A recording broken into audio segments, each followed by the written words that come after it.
US Treasury designates Iran's weapons smuggling network and Mahan Air general sales agents.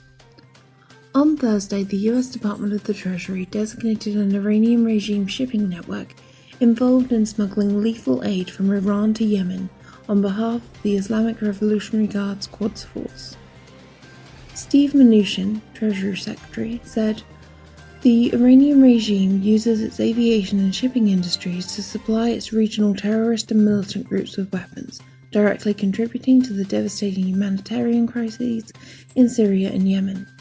Aviation and shipping industries should be vigilant and not allow their industries to be exploited by terrorists."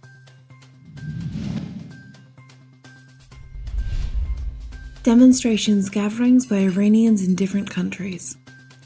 On Human Rights Day, Iranians residing in the Netherlands gathered outside the Dutch parliament, voicing support for the Iranian people's uprising and deploring the European country's silence and inaction vis-à-vis the massacre of protesters in Iran.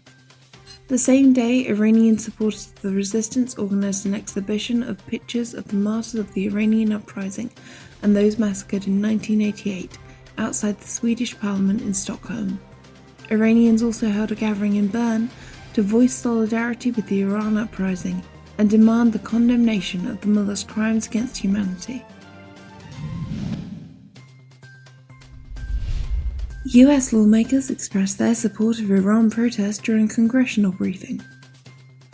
On Wednesday, members of the Organization of Iranian American Communities in the United States held a congressional briefing in solidarity with Iran protests.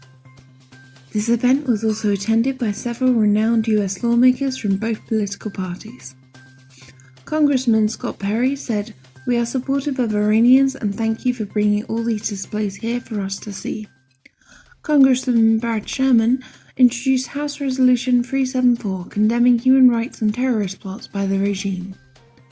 Congressman Steve Cohen, chairman of the House's Subcommittee on the Constitution and Civil Justice, also attended the briefing and spoke in solidarity with Iranians who are fighting for freedom and democracy. Iran. Human rights lawyers call for independent probe of detention of protesters.